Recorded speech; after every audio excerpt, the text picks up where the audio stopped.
morning and happy Monday. I'm in the car for a coffee run with my dogs, and I wanted to tell you what's going on this week in the vlog. So the biggest thing that happened this week was we had our final home check on Tuesday. So this, you might remember if you've watched the other foster care videos. If you haven't, I really recommend that you do. I walk through what the process is like. There are 3 home meetings, and in each one, in each of the last 2, Jay and I were interviewed on our own. The previous one, I was interviewed on my own. This time, Jay was interviewed on his own. We also did an assessment, a personal strengths assessment. Do you think you possess these strengths as a parent? 0 was yes all the way. 3 is no, not at all. And if you scored a 3, they can't recommend you. So the things are like getting support from your community, discipline, staying calm, dealing with emotions, all these things that, like, if you're not a parent, I don't know if they're my strength as a parent. I mean, I can look into, like, I have done so far as an adult, but yeah. And we each had to be ranked, like, in this assessment. And then she just checked our house for the things that we were supposed to get that we didn't have before. So the carbon monoxide what's it called? The carbon monoxide detector. Some of the forms, like we had to get the dog's vet to say they have been treated for rabies. You can see Raylan wants to go. Things like that. So just extra paperwork we had to do. And oh, then we had to put together the cribs and the whole shelving unit, which you saw us work on last weekend in the vlog. So that's together. She went back and she looked at it, and she said she's going to approve us. So she turns in her paperwork by August 8th, and then the state has it, and she said they'll approve us in 2 to 3 weeks. Other foster parents have told me 6 weeks.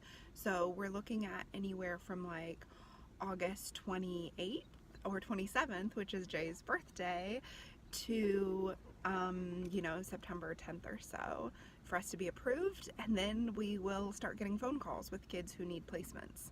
So it's kind of crazy, but that's the timeline, and that's where we are right now. The other thing that I did this week that resonated with a lot of people when I posted about it on Instagram was I wanted to update our family about where we were in the process.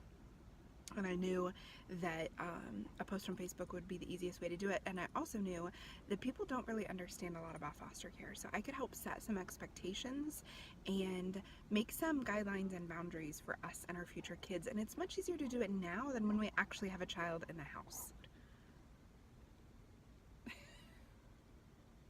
Okay, that's adorable.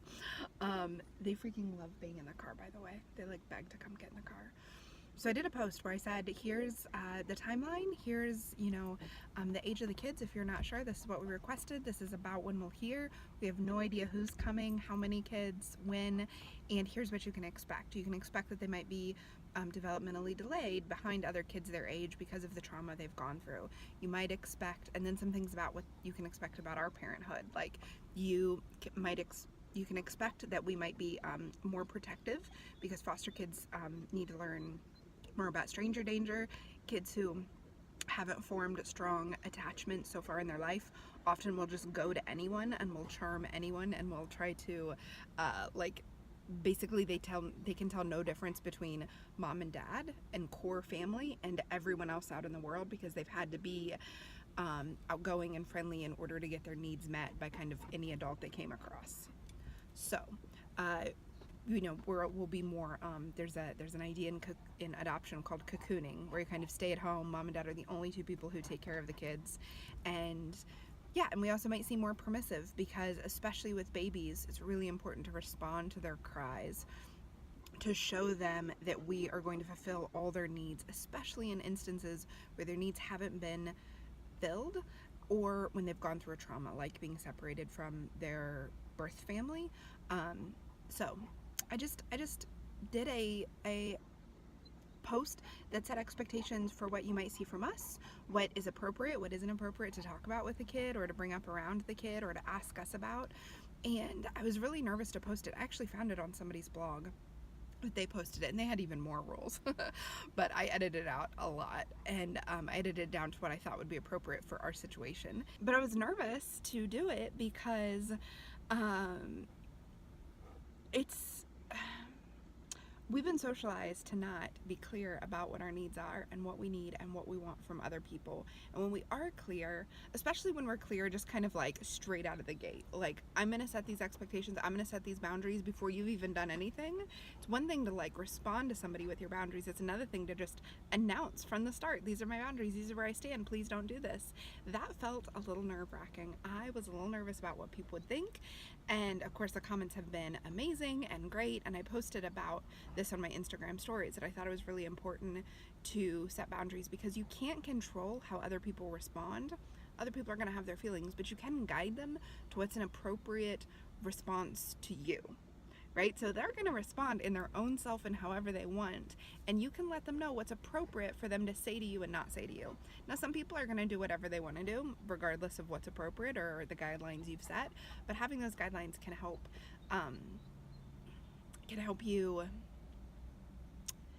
ease the relationship, can help smooth the transition, can help make other people who do care and who do want to be supportive, help them do the right thing. I think it's really easy sometimes when we're in these situations. I've read so many blog posts from parents who get really inappropriate comments about their kids and they're so mad about them. And it's totally understandable that you'd be upset, but like, have you told people what is appropriate? Have you just posted what's not appropriate? Or are you just mad when it's not appropriate? Or do you give people the guidelines to make the right decision? Which is so funny because it's something you're supposed to do in parenting too, right? Not just tell them what not to do, but tell them what to do. So this is what I did this week. It's a little scary. I can link up to the post below. It's public on my Facebook page. But with that, I'm going to go home and drink some coffee with these guys. Thanks so much for watching and have a great day.